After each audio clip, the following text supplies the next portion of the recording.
unexpected risks, right? But they could be anything. We never know when something happens.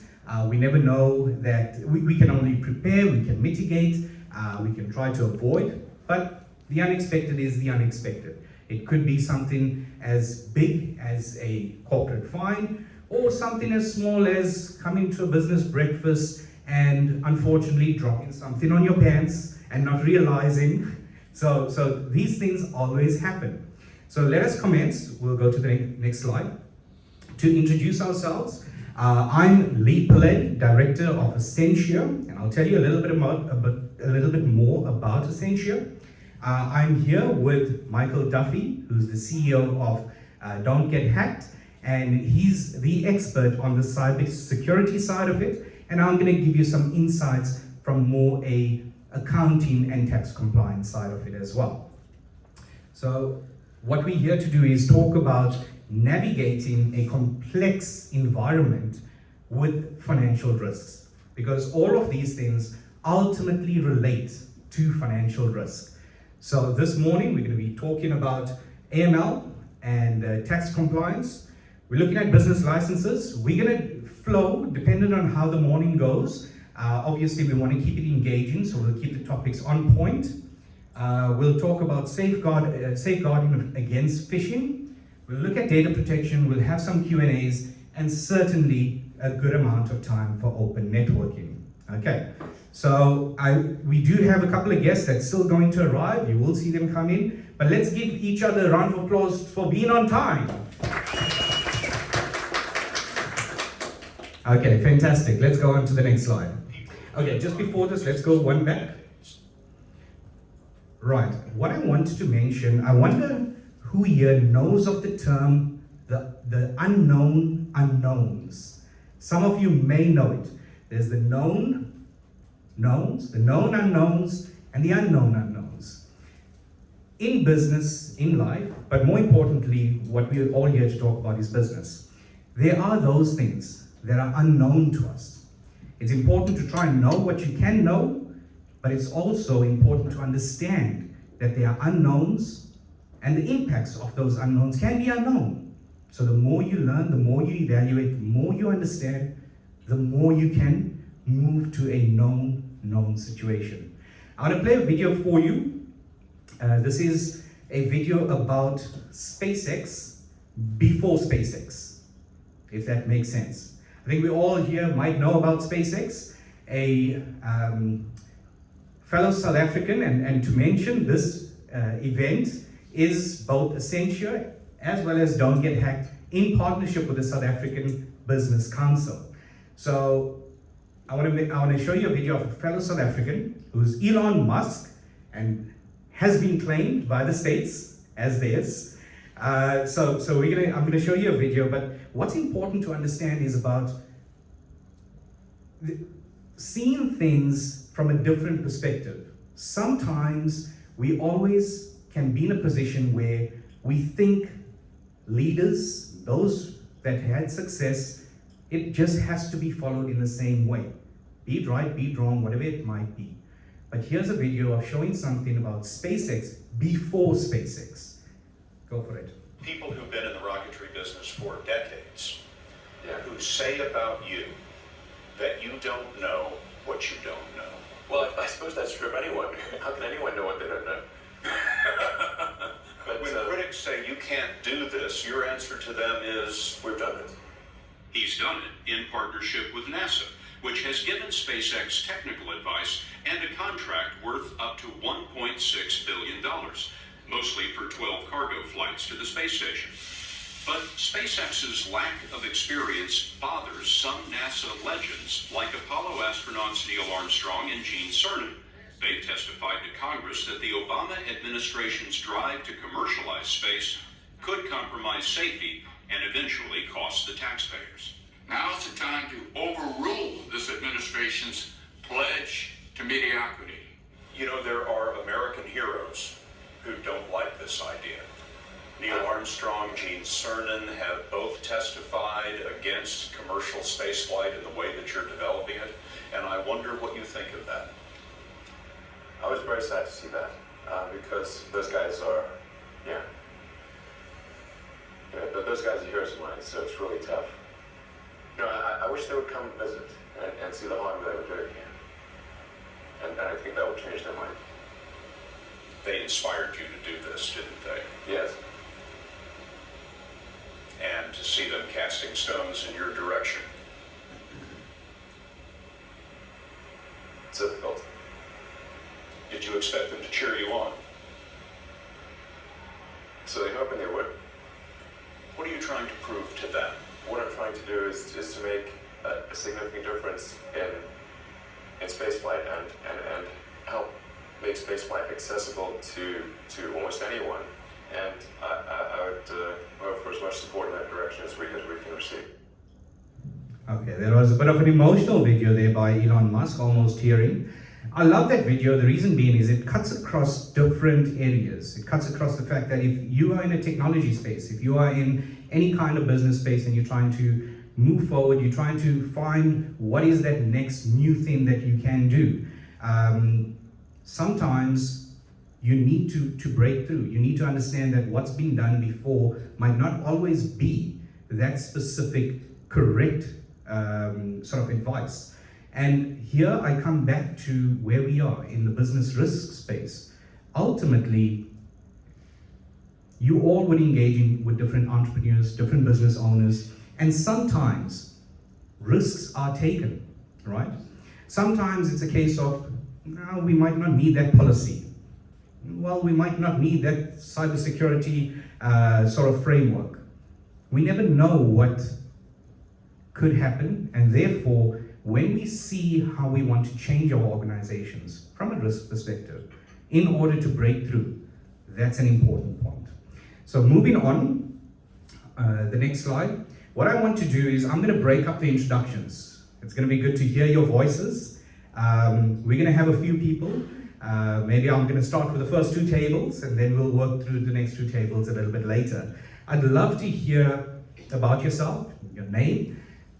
Tell us a little bit about your company or product or service, not too long, just an idea of what it is that you're doing. And we all would love to get clients. We know that, right? But also in business, what's important? Partners, suppliers, and a whole lot more. So if there's someone, particular service that you're trying to get connected to, please do mention it. You never know if you might find someone here that can help you. Thanks. Let's start with you. Morning, everyone. My name is Joseph. I'll stand up for recognition. Good morning. My name is Joseph. I work with the Realtor Dubai Real Estate Brokerage. We are based in Dubai. Our service, we help real estate investors find ideal assets. We also help end users find their homes. And connected to what are you trying to meet? So who would you like to get connected to? Clients, partners, suppliers? Who are you looking to meet? Looking to meet clients, for sure, partners, and anyone who would love to get a brief about the opportunities that are in real estate, both in Dubai, could be in Abu Dhabi as well. Thank you so much. Thanks for that. Hello, good morning. My name is Victoria. I work in the same company. Joseph is my colleague at the Realtor Dubai. And yeah, I would like to connect with everyone, more than clients. I'm so happy to be here. Thank you. Welcome, welcome. Hello, good morning. My name is Gabby. Also, I work in the Realtor Dubai. And as same as them, I'm looking also for partners, lawyers, or any kind of role, because we need it for our clients as well. So, thank you. Thank you. And I'm glad that you mentioned something specific, lawyers, as an example. Just to let everyone know in the room, the more specific you are when trying to communicate, the more likely you are to get exactly what you are looking for. So thanks for that. So good morning, my name is Johannes. I am a banker. I'm building now my own bank. It's a crypto bank, it's a lending protocol. And yeah, I'm looking for lawyers, tax consultants, all these people in the compliance who are bringing the bad people from Fantastic. Good. Okay, Jean. Hi, good morning. I'm Jean. I was working for a stockbroker for years, but I have my new venture, which is a startup, a fashion e-commerce basically. So I'm looking for suppliers, buyers, wholesale, retail, and partnerships, perhaps. Thank you. Fantastic, thanks. Welcome, Jean. Good morning, my name is Dr. Shaza. I'm a clinic manager of House of Skincare Clinic. I'm looking for clients, suppliers, and some IT solution also, because also we need it in our system. Thank you. Fantastic, thanks. Welcome, Dr. Shaza. Okay, great. I think we'll continue. You're going to switch that mic off, please. Thanks. We'll continue with the next slide, and now we're going to jump into a little bit about talking about tax in the UAE. I'm going to be keeping this at a high level, right? Because we all part of, it's more from a business perspective. The more granular detail behind it, hey, we're happy to have a deep discussion and connect you where needed. Let me quickly introduce Ascentia to you, right? So Ascentia, if we can go to the next slide, is a consultancy firm that is headquartered in Dubai, as well as we have our offices here in Abu Dhabi and in Sharjah. Effectively, we provide a multitude of services. Now, one of the most key things is we help a lot of investors that want to come in, start up their businesses, and look at the end-to-end licensing side of it, as well as we take away that dark cloud, which is compliance from a financial perspective when it comes to the accounting, bookkeeping, tax, and so forth as well. So we work with H&I and family offices, advisors, wealth managers, corporates. We work with financial institutions, startup consultants, accelerators and incubators. So a lot of people we do work with. I am working with a couple of partners that are in the room as well, so that's fantastic. And we value confidentiality, integrity, we firm on technical standards, excellence, and obviously responsiveness and sincere and professional approach. If you want to jump on to the next one. So Ascentia is a well-established company in respect of the different partners and networks that we have. So from a government body perspective, we are associated with most of the various different zones as well as mainland. And we are also part of the Abu Dhabi Chamber and Dubai Chamber.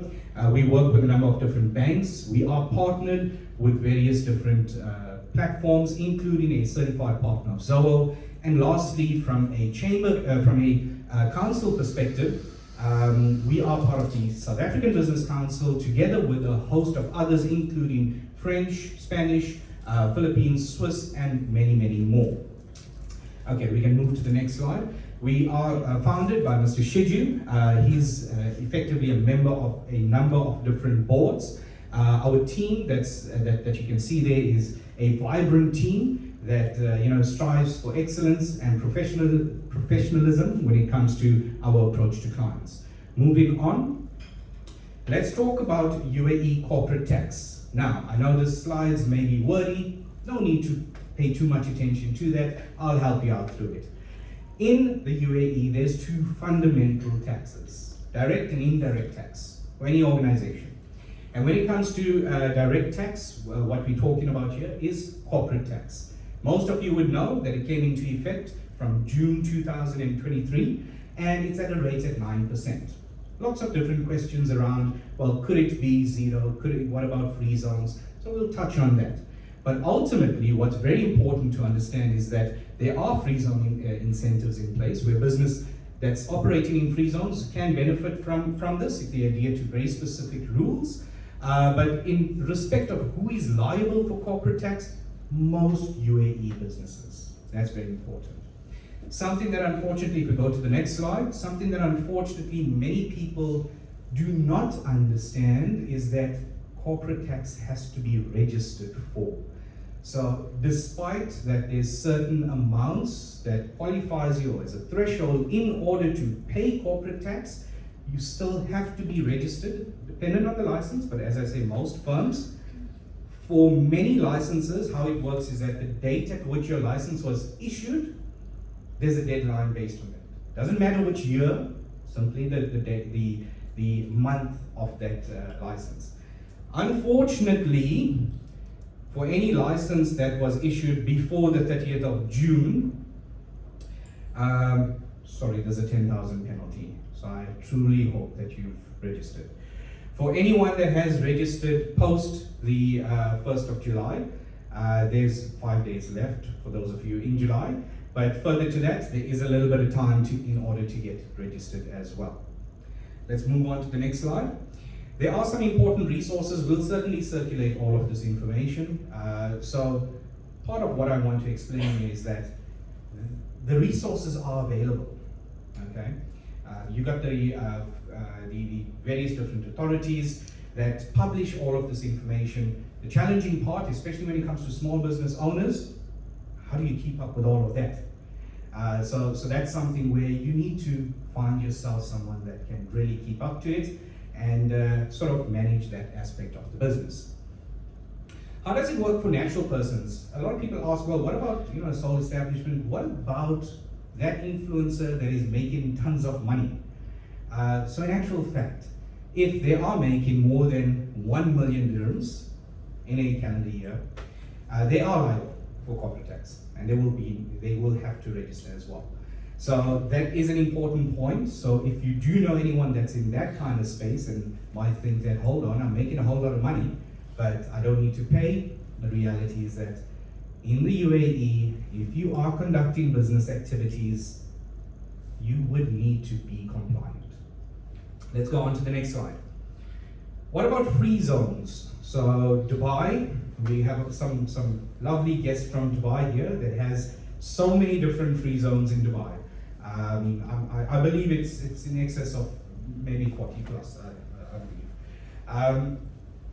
Yes, there is the ability to have a 0% corporate tax in these areas. However, it's based on qualifying income and a host of different criteria as well. So if you are set up in a free zone, certainly we can dive into the detail on that. Let's move on. Small business corporate tax relief. Those of you that are in the space of having small businesses, good news, there is a tax relief as well. What happens is that it's obviously designed to help those businesses, support them. So these are the great things about the UAE, I must say. There is definitely some programs that can enable you to benefit from. Dependent on a particular threshold for a period of time, you can qualify for a reduced tax or zero tax as well. So that is possible.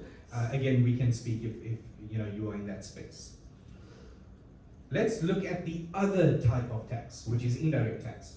So for those of you that's now nodding off, I'm not too sure, but we're keeping it high level. So there's only, as I mentioned, two types of tax: direct tax, corporate tax, and indirect tax, which is value-added tax. Now that, as we all know, 5% introduced in 2018 applies to most goods.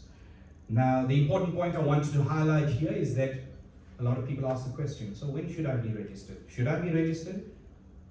Can I just not register for that? Simple answer is that when your taxable supplies, now I'm introducing an accounting concept, but let me throw that out the window. When you have income and expenses in your organization that exceed 375,000, that's when you do need to register. However, if you are on 187,000, you can voluntarily register. And the question is, why would I want to do that? Well, you have expenses in your business, and you may want to claim that back. So you can claim it back. If it's over 187,000, you can register and you can claim it back. There are some exceptions on which goods and services are applicable. Let's quickly look at that.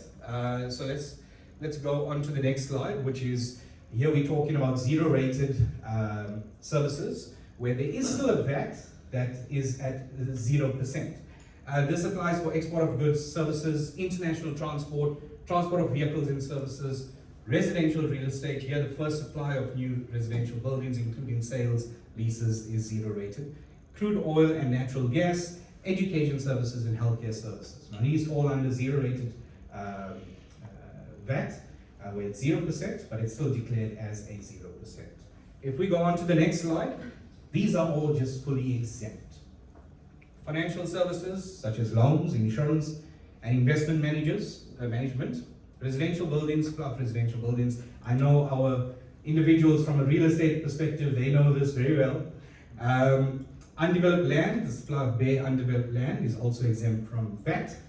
And local passenger transport, so local passenger transport within the UAE, such as public buses, taxis, and metro services, is also exempt from VAT. Okay, so these are the concepts I wanted to put out to you from a compliance perspective in business. Why does it have an impact? What is the risk? Unfortunately, non-compliance has a penalty to your business. For any late registration on the corporate tax side, it's an immediate 10,000. We've come across clients where unfortunately there isn't much that we can do. I'd love to be able to stand in front of someone and try to just negotiate it in a quick way, but that's not possible. It's an automatic penalty that is issued. Other penalties, sorry, just go one back. Other penalties for non-compliance to accounting records, those fines range from 1,000 dirhams all the way up to 500,000 dirhams. Here again, I know this is a serious topic. We all know compliance is a serious topic. 500,000 is a reality. Unfortunately, it has happened very recently as well. So if there's no accounting records in place, particularly on the next topic where I'm going to be talking about as well, where we get into the ML side, these things are a reality. So do keep that in mind. Now we're going to move on to, very quickly, we'll move on to the AML side of it. Let's go on to the next screen. This is an important topic, and again, for our friends in the real estate space, they know this very, very well. Anti-money laundering, AML. I wanted to talk about this topic from a compliance point of view because it's very, very critical to many organizations. It applies to some of you from a service point of view, others not, but you may still be involved in it as part of your own organization as well. So money laundering is obviously a global challenge, right? So that's why the UAE has implemented specific anti-money laundering laws, and the body that ultimately really enforces this is the Financial Action Task Force. There's a few reasons. I've always heard a lot of people talk about why do we need to have more policies in an organization. I'm sure what we have is just enough. Unfortunately, these things affect the business in many ways. Particularly, we all in the business environment of the UAE contribute towards the credibility of the business environment in the UAE. Therefore, preventing financial crime is part and parcel of what we take the responsibility of. It ensures transparency and it protects the national security. There's another point in addition to that I want to mention is we all know the UAE as a global hub. We all know Dubai that everyone sees as an amazing place, and it has an image, it has a reputation. So all of these factors around AML helps us to make sure that it remains a very good, credible environment that attracts the right people. Let's get on to the next slide. Is that the last one? No. Oh, okay. So the framework that's been put in place, that kicked off in 2018. Effectively, businesses in Abu Dhabi, because we're here in Abu Dhabi as well, they must adhere to these laws. The authorities that's in place is including the FIU, the Financial Intelligence Unit, the Central Bank of the UAE, as well as we've got the Abu Dhabi Global Market as well. The sectors that are impacted, so let me just highlight this. Real estate, transactions involving high value property sales or rentals are often used for money laundering. That is a reality as well. So real estate agents must ensure that they conduct the due diligence. Now, again, these are global principles, right? So I'm not saying that, hey, you know what, we're dealing with this in particular. I'm just saying it's a global principle and that's why these things are in place. Financial institutions, so banks, exchange houses, and insurance companies must have strong AML measures in place to detect and prevent these kind of illicit transactions. And then there's a term called the designated non-financial business and professions. It's got a very large acronym there, DNFBPs.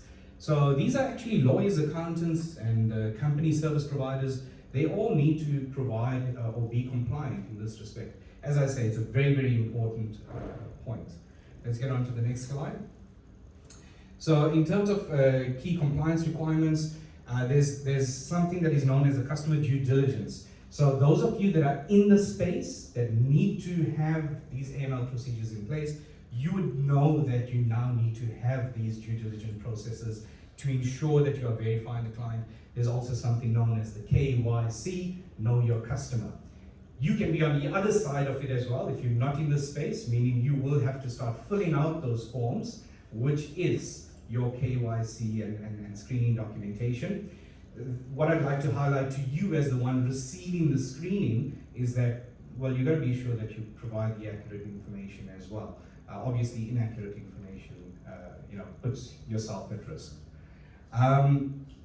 There's risk assessments, as I mentioned.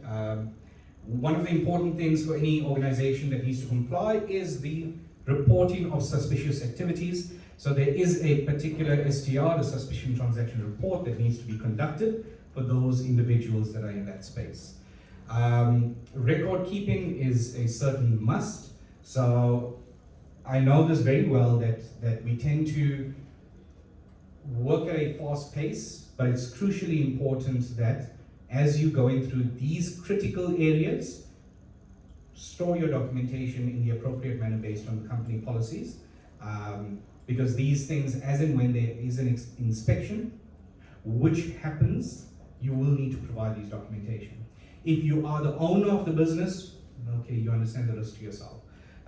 If you are the employee within the business, well, the onus is on you, and it's whilst you're there, it's going to have to come back to you to provide that evidence as well. And employee training, so this is an important one as well. Just making sure that training is in place to understand the processes behind AML. Okay, let's get on. Consequences to not complying. As I mentioned, there's hefty fines in place, really, really hefty fines. And it's a reality, the inspections do happen, so you have to have your policies, your processes, and your documentation in order. You can face reputational damage. Obviously, it affects your own credibility, your company's credibility. So these things are important. And then there can be legal action in extreme cases, because now we're talking about financial crimes, so there can be legal action that is taken as well. All right, so that's it on the accounting side of compliance. What I'd like to do is we'll just do another round of introductions, and then we'll move on. We'll also top up on our snacks, and then we'll get on to cybersecurity. Let's hear from a few others. Clark.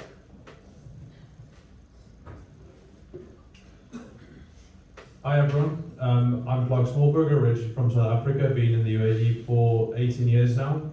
The past 4 years, along with my colleague Will Walker, we've been running a swimming academy that has developed into a multi-sports academy. And then our latest venture is a startup called Project that focuses on 4 main pillars: sustainability, recycling, education, and health and well-being. So there's a lot of exciting developments coming from that.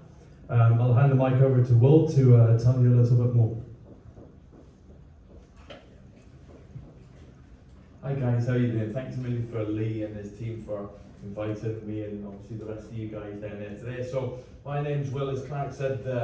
He's been with me for the last 4 years as we've set up Storm and ran Storm, and now we've just launched Project Abu Dhabi on the 28th of August, like 3 weeks ago at DontGetHacked. One of the things that we do is we're going through the final government processes of putting in an education program into schools, which we will be teaching children about sustainability and about recycling, which a lot of people are doing already, but the way that we kind of hit it with our USP is we then take those bottles, bring them to KIZAD, chop them, wash them, and then turn them into recycled PET t-shirts, bags, clothes, white goods. So we can do a range of different things. We're bringing out health trackers in November. We're bringing out a range of health foods and supplements in February time, but it's not in plastic, it's in biodegradable packaging.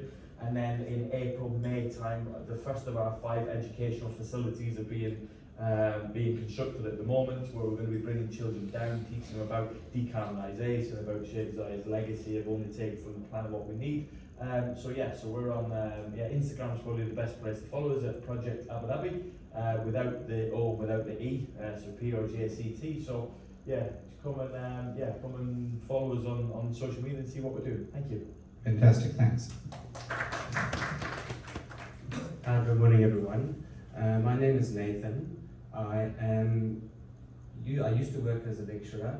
I'm a paramedic, and I've very recently, last couple of months, started my own tech startup. We offer services in helping healthcare providers stay up to date with their skills. So we have 3 main services that we offer. We offer consultancy services and clinical governance. We offer an application that we've developed that helps track skills of healthcare providers, as well. Okay, can you hear me now?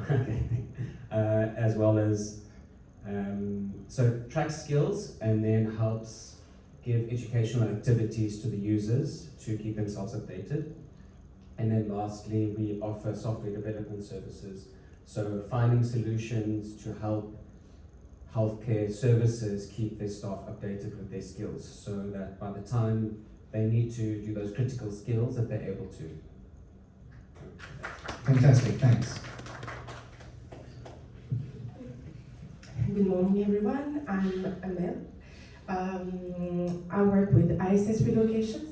We are a moving, shipping, relocations company, and we ship household goods globally, as well as pets. I would like to connect with the partners, clients, friends. Fantastic, thanks Amel. Okay, we've got Ayo. Ayo is with us. She's part of the team, so thanks for joining, Ayo. Yeah, actually, good morning, everyone. My name is Ayo. I work for Ascentia with Mr. Lee, and I was actually very excited to meet all of you and just to get to know more about each other's businesses and what we all what we do, and I would like to connect to suppliers, clients, and yeah. Fantastic, thanks Ayo.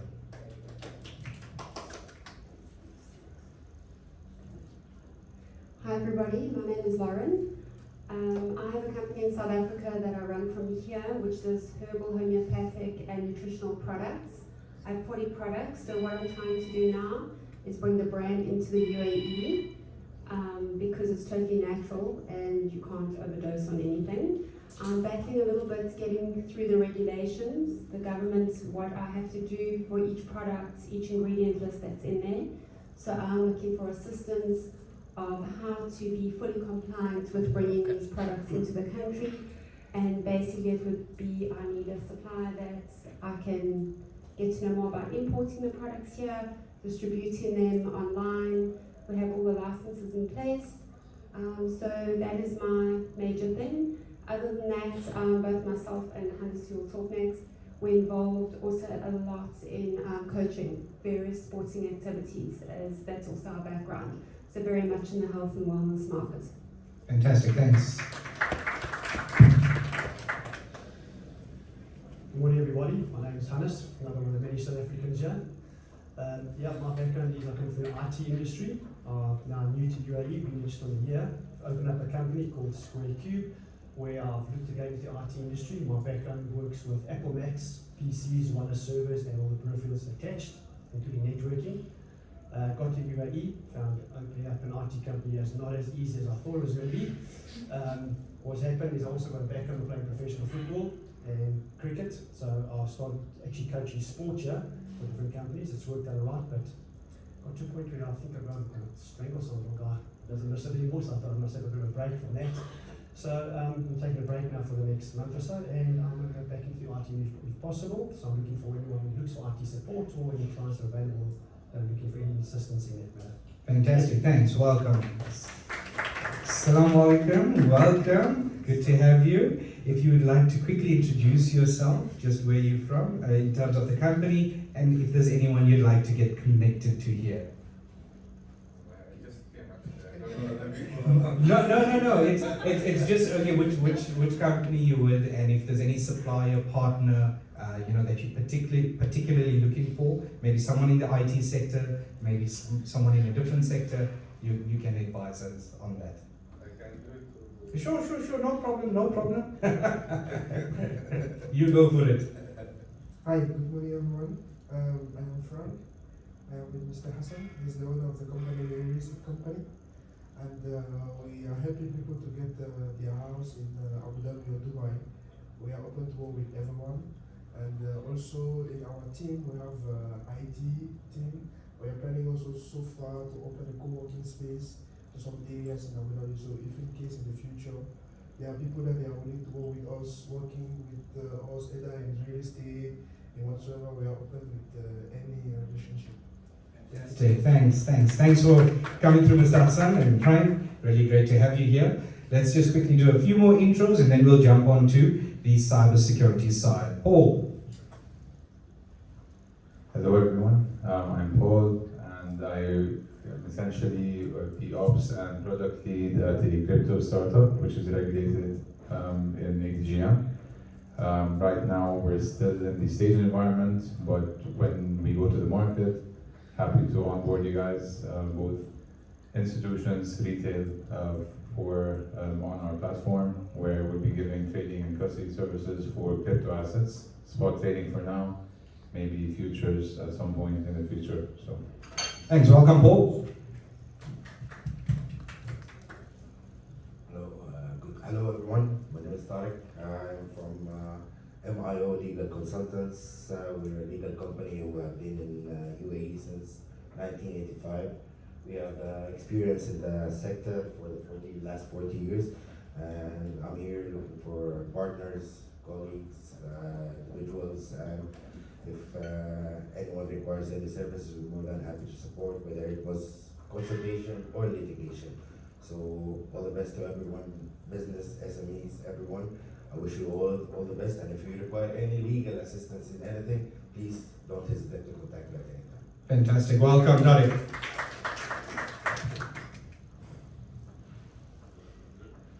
Hi, my name is Nassar. I'm General Manager of Arab Engineers. We are an engineering consultancy established 1988, and we have our other company is Zamakani Properties. We develop very new futuristic projects based on a human interactive. It's called the capital of a human civilization to be fitted everywhere. So what we are looking for is money, okay, for our projects. But it cannot be done without the focus and concentration of all human factors. I see here a cryptocurrency platform developer, legal consultancy, others. How we would approach?